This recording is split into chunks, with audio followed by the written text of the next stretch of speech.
조기 대선 얘기를 안 할 수가 없습니다. 조기 대선 일정을 한번 보면서 몇 가지 좀 짚어보도록 하겠습니다. 지금 예상으로는 확정된 건 아니지만 일단 6월 3일이 조기 대선 가장 유력한 시기로 거론이 되고 있습니다. 일단 대선 주자들, 잠룡들, 일부 지자체장을 겸하고 있는 사람들 경우에는 홍준표 시장 같은 경우에는 파면 또는 탄핵 심판 결과가 나오는 즉시 조기 대선 국면 결정되는 즉시 대구시장 내려놓겠다고 했거든요. 뭐 다른 지자체장들은 아직 그렇게까지는 얘기는 안 했습니다만 예. 홍준표 시장도 조만간 대구시장 내려놓고 대선에 돌입하겠네요. 홍 시장은 그렇게 입장을 발표했었지만 다른 지자체장들 같은 경우는 좀 입장에 신중함을 보였습니다. 왜냐하면 뭐 이긴다면 당연히 뭐 좋겠다고 생각하겠지만 만약에 전국일자가 일어날 경우에는 이 권한대행 체제로 이루어지게 되면 지자체장마저 권한대행 체제로 갔을 경우에는 국민의힘의 전반적인 어떤 세력 기반이 상당히 약화될 수 있다라는 그런 우려가 있습니다. 그렇기 때문에 더더욱 지금 국민의힘은 다음 대선 아마 6월 3일로 예정이 될 것 같은데요. 6월 3일로부터 30일 전까지 후보를 선출해서 정식으로 등록할 수 있도록 해줘야 됩니다. 네. 그러지 않으면은 다른 지자체장들도 전부 다 직을 던져야 되는 그런 딜레마에 빠질 수 있습니다. 그래서 더더욱 국민의힘은 경선 일정이 매우 좀 속도감 있게 진행될 수밖에 없는 것이고요. 네. 그렇기 때문에 적어도 다음 주 중에는 또 입후보를 받을 수밖에 없는 네. 그렇게까지 좀 분주하게 이루어질 것으로 보이고요. 당장 다음 주. 그렇습니다. 왜냐하면 이번에 또 한 가지 특수한 점은 지금 국민의힘이 광역단체장들이 많습니다. 네. 지금 조기 대선이 벌어졌을 경우에는 당락을 떠나서 한번 도전해볼 만한 가치가 있다고 판단할 분들이 많거든요. 네. 근데 광역단체장들까지 전부 이렇게 나오는 선거인데 서류나 면접 정도만 갖고 아니면 여론조사 정도만 갖고 컷오프를 한다? 아마 쉽지 않을 겁니다.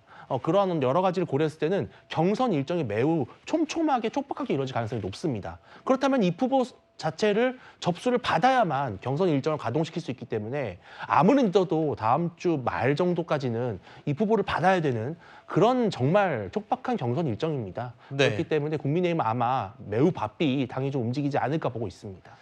지금 얘기를 들어보니까 물리적인 시간을 계산해봐도 말하자면 후보에 대한 기본적인 검증 과정을 좀 거치려면 다음 주부터는 국민의힘은 후보 등록을 받아야지 가능할 것 같다. 굉장히 촉박한 일정이네요. 그러니까 선관위가 아마 내일이나 뭐 빠르면 네. 구성이 얼른 되겠죠. 선관위가 구성이 되고 다음 주 초부터 중순까지는 후보자 등록을 받을 겁니다. 네. 그리고 그 이후에 예비 경선 한번 치르고 본 경선 치루어야 되기 때문에 그래요? 5월 10일 이후 그 며칠 사이에는 후보자 등록이 있거든요. 본 후보자 네네. 등록. 네. 그러니까 4월 30일까지는 저희가 후보자 선출이 완료가 돼야 돼요. 그런 그 경선 역산해 보면 그렇다면 다음 주에 예비 경선까지 끝날 가능성도 있는 거죠. 네. 본 경선은 그 다음 주. 상당히 벅찬 일정이기 때문에 아마 당은 정신없이 또 그 조기 대선의 당내 경선 후보 발표를 위해서 흘러갈 것이다 이렇게 생각합니다. 여당 잠룡들 가운데 이번 탄핵 국면에서 가장 스텝이 꼬이거나 예상이 빗나가서 이러지도 저러지도 못했던 인물 가운데 하나가 한동훈 전 대표거든요. 근데 일단 탄핵 결과가 이제 나와 버렸고 이제 본인은 본격적으로 행보를 하게 될 걸로 예상이 되는데 지금까지 한동훈 전 대표가 가장 앞세워왔던 게 본인은 어떤 흠결에서 자유롭다. 예를 들어 대통령 탄핵과 관련된 부분도 그렇고 나머지 부분도 굉장히 그 부분을 강조해왔거든요. 이제는 좀 자유롭게 뭐 대선 국면에 열심히 뛸 것 같아요. 뭐 한동훈 전 대표 같은 경우는 지난번 윤 대통령 구속 취소 결정이 났을 때는 네. 좀 곤혹스러웠죠. 왜냐하면 본인이 계엄을 앞장서서 해제하는 그런데 앞장섰다는 것을 본인의 가장 대표적인 트레이드 마크로 지금 내세우고 있는데 그것들은 어느 정도 이제 만약에 탄핵 이 심판이 선고가 파면 결정이 남으로서는 조금은 해소가 됐다고 보입니다. 그러나 사실은 또 국민의힘 지지층 입장에서는 어떤 탄핵의 찬반을 떠나서 윤석열 대통령에 대해서 양가적인 그러니까 두 가지의 감정이 있을 겁니다. 다소 섭섭하고 원망스러운 마음도 있지만 또 아쉬움도 있지 않겠습니까? 이런 아쉬움이 여전히 계속 남아 있을 것으로 보이는 그런 보수층 입장에서는 결국은 또 한동훈 전 대표가 이른바 뭐 유승민 전 의원과 같은 그런 뭐 배신자 프레임 이런 것들을 쉽게 극복할 수 있을지에 대해서는 아마 앞으로 좀 지난한 과정이 있지 않을까 보입니다. 김문수 장관 같은 경우에는 사실 탄핵 국면에서 가장 보수 후보들 가운데 지지율이 높았어요.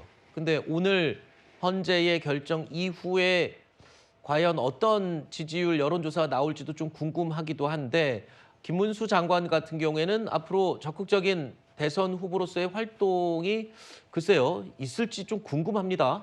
어때요? 당 내에서의 도는 분위기는 이야기는 어떻습니까? 뭐 그 전체적인 메시지는 아닐지라도 뭐 중간중간 들리는 소리에 의하면 또는 제 예측까지 더한다면 그러면 사실 그 일정 지지율 이상 나오는 후보의 경우에는 후보자 등록을 하겠죠. 네. 또 등록하는 것이 당의 입장에서도 유리하고 왜냐하면 해당 후보를 지지하는 다양한 지지층의 의견이 일단 반영될 수 있는 플랫폼을 만들어야 되는 거니까 네. 그중에 일부 후보가 나 아예 할 생각이 없다 그러면서 불만적인 그 이유를 내게 되면 그 해당 후보를 지지하는 지지층의 그 지지세는 꺾이는 거거든요. 따라서 저는 많은 분이 오히려 등록하는 것이 맞는다고 보고 그 등록한 이후에 합종 연행이나 서로 간의 장단점을 보완해서 조금 더 원만한 레이스가 진행된다면 네. 저는 오히려 예전 2016년, 17년도와 같은 불협화음에 의한 지지세를 서로 깎아먹는 이런 식의 경선 행보는 없지 않을까.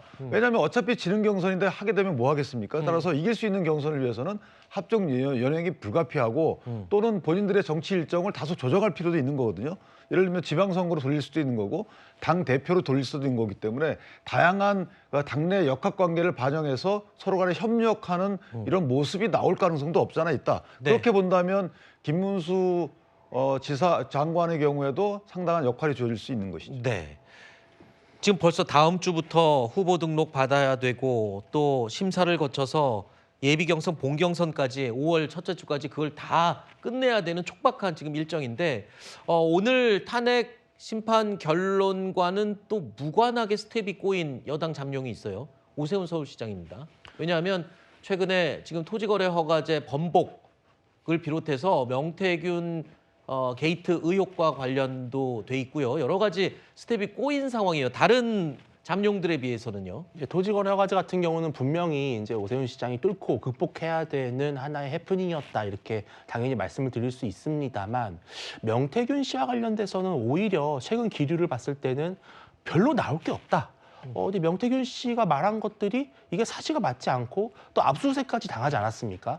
곧 이제 소환 초리기에 들어갔는데 제 예측컨대는 아마 오세훈 서울시장을 소환을 할 것입니다. 소환 후에는 더 이상 어떠한 수사 결과에서 있을 때 진전이 없다고 본다면은 검찰도 이것을 60일이나 되는 조기 대선 동안 묵혀둘 수는 없을 것입니다. 어느 경우에는 어쨌든 중간 수사 발표를 통해서 좀 털어주지 않을까 그렇게 많은 또 전망들이 나오고 있습니다. 네.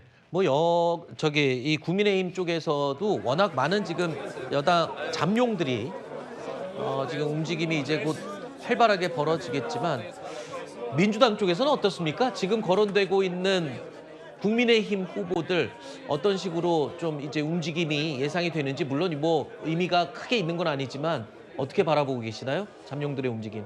글쎄요, 각각의 후보들이 리스크를 다 안고 있어서 그렇죠.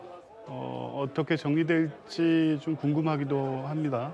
한동훈 전 위원장 같은 경우에는 극복의 과제가 있는데 배신자 프레임이 사실은 강하게 작동하고 있을 겁니다. 실제 이 보수 집회 현장에 나가 보면 한동훈 위원장에 대한 적대적 발언들이 굉장히 많이 나오고 있더라고요. 네. 그러니까 중도 확장성은 있을 수 있겠지만 보수 내부에서 지금 gat혀 있기 때문에 그 한계를 뛰어넘을 수 있을까 이 부분이 좀 문제가 될 것 같고요.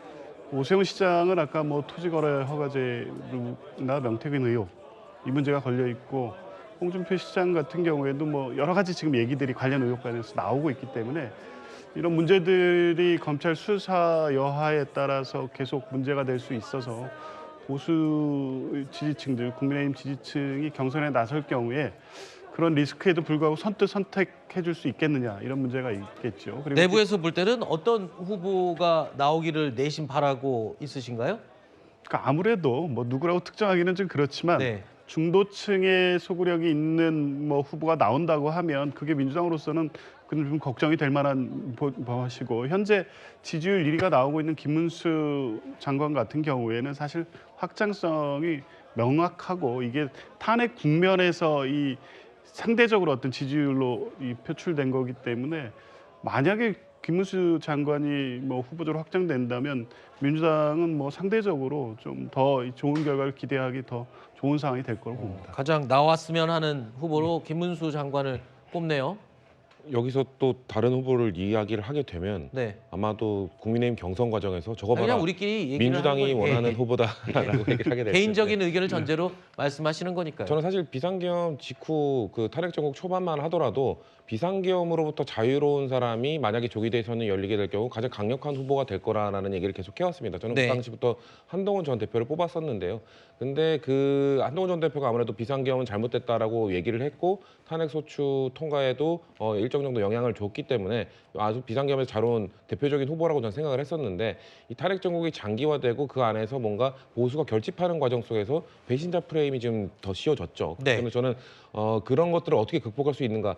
저는 그런 그 배신자 프레임보다 탄핵 정국에서 비상계엄에서 자유로운 게 더 장점이 클 것이다라고 생각을 했었는데 생각보다 시간이 지날수록 그 윤한 갈등이 점점 심해지면서 네. 한동훈 대표가 저걸 과연 극복할 수 있을까라는 생각이 저는 좀 많이 든 것도 사실입니다. 좀 그럼에도 불구하고 조기 대선에서는 여전히 비상계엄으로부터 자유로운 사람 그리고 비상계엄이 열렸을 때 국회로 뛰어가서 해제 투표를 이끌었던 사람 그렇게 된다면 한동훈 전 대표는 뭐 의원직은 안 갖고 있었지만 국회 그 회의장까지 달려갔었고 친한계 의원들이 다수 같이 가서 이 해제에 동의를 했었기 때문에 지금 이 정도 상황에서 여전히 저는 정당성은 한동훈 전 대표가 가장 높다고 생각합니다.